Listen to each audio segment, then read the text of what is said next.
Sung Jinwoo went from the weakest hunter alive to the god of death. But can the Shadow Monarch clear the most overpowered isekai protagonists ever created? Rimuru, Ainz, Ainos, they're all here. Let's find out. First up, a warm-up round. Sung Jinwoo versus Kazuma Satu from Konosuba.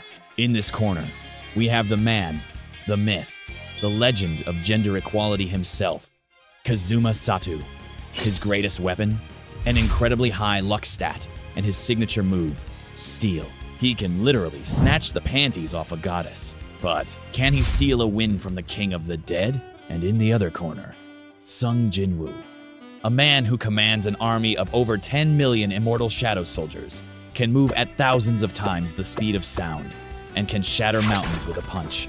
So, how does this go down?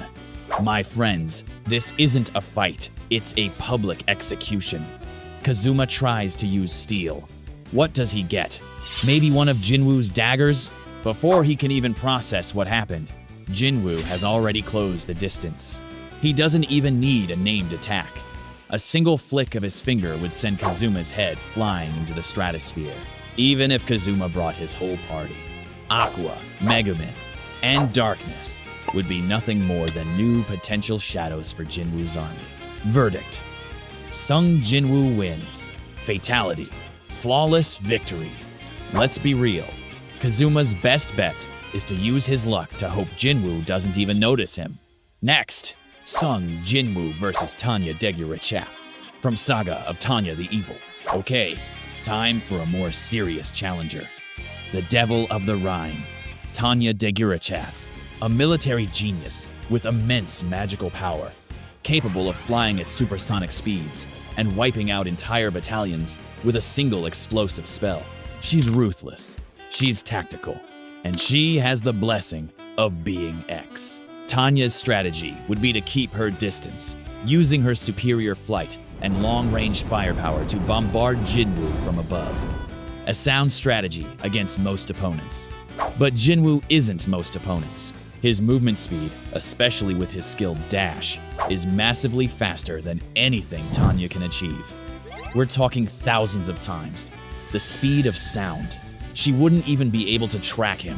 And what about her explosive spells? Jinwoo has faced down monarchs whose breath attacks could incinerate continents. His durability is on another level. But let's be generous. Let's say Tanya's strongest. Being X-blessed prayer spell could actually hurt him. It wouldn't matter. Jinwoo could simply use his skill Stealth to erase his presence completely, appear behind her, and it's game over. Or he could use Ruler's authority to just grab her out of the sky with telekinesis and crush her. Or he could just let his commander, Bellion, handle it. The options are endless. Verdict: Sung Jinwoo wins. Low difficulty. Tanya is a monster on her own battlefield, but she's a soldier fighting a god. Sung Jinwoo versus Naofumi Iwatani from the Rising of the Shield Hero. Now this is where it gets interesting. The Shield Hero, Naofumi Iwatani. This man is the definition of an immovable object. His legendary shield provides an absolute defense that can tank attacks from literal gods. He can't attack directly, but his shield's curse series, like the Wrath Shield, can reflect damage and unleash devastating counterattacks, like Iron Maiden and Blood Sacrifice. So, can Jinwoo's unstoppable force break through Naofumi's immovable object? The answer is yes, and it's a matter of overwhelming force. Naofumi's defense is incredible, no doubt. He can probably tank a few hits from Jinwoo's base attacks, but we're talking about the full Shadow Monarch here. Jinwoo can summon an army of 10 million soldiers. Imagine Naofumi trapped in a sea of immortal, regenerating shadows. He could use Shield Prison, but the army would just tear it down. He could use Iron Maiden on one, but a million more would take its place. And what about Jinwoo's own attack power? At his peak, he was trading blows with Antares, the King of Dragons, a being who could destroy the planet. The sheer destructive output from Jinwoo's spiritual body manifestation would eventually overwhelm the shield's defenses. It's a battle of attrition that Naofumi simply cannot win.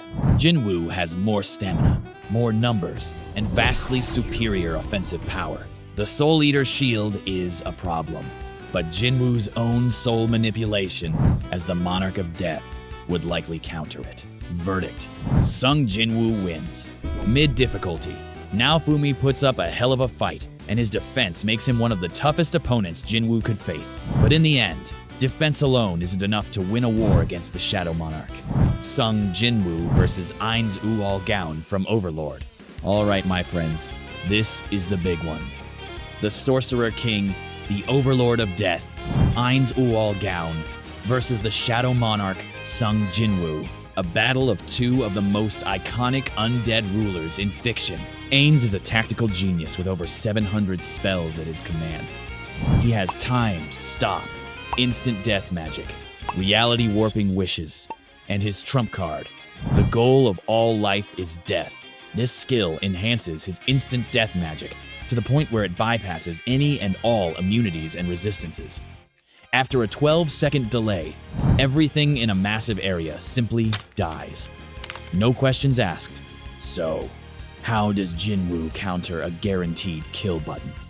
The answer is simple: speed.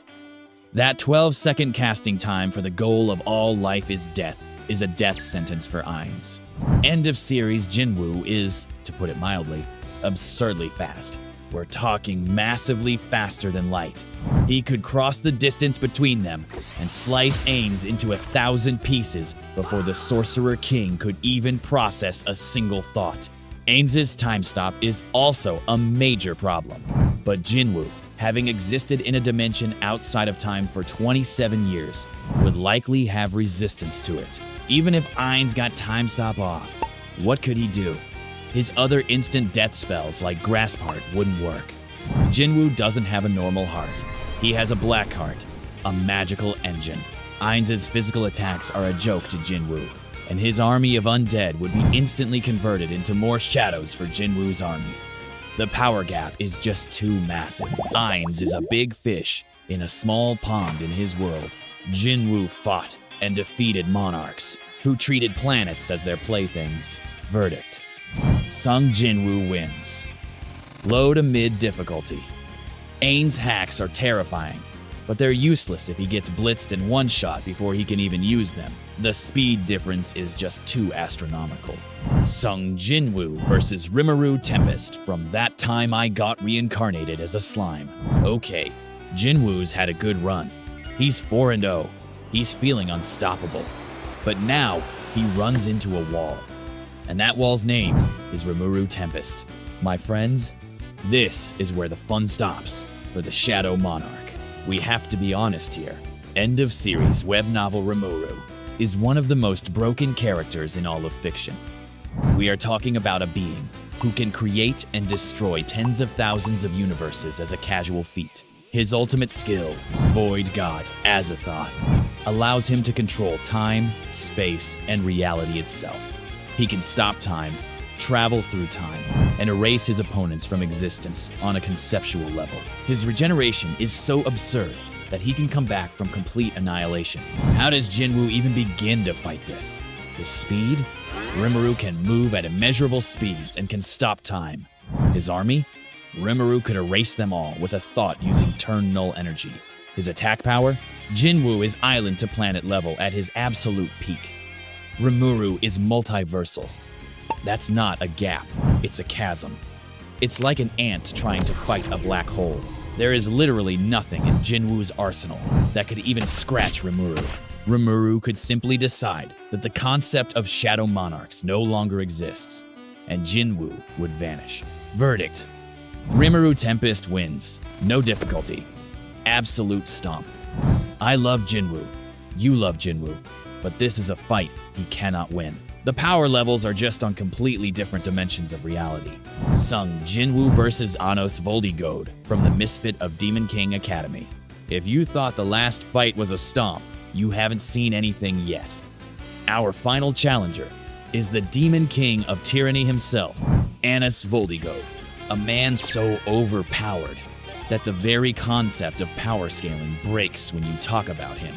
Anos Voldigode is the definition of hacks. He wields the conceptual sword Venusdonoa, a weapon that can destroy literally anything, including abstract concepts like logic, reason, and the laws of physics.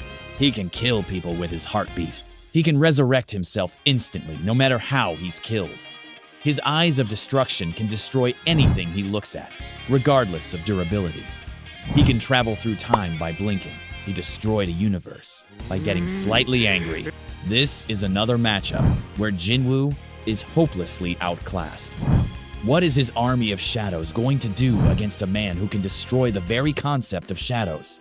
What is his speed going to do against a man who can destroy the concept of time and distance? Jinwoo's greatest strength is his ability to grow and overcome. But you can't overcome an opponent who can destroy the very principle of overcoming. Ainz could literally look at Jinwoo and decide that he never existed in the first place, and that would be the end of it. Verdict: Anos Voldigode wins.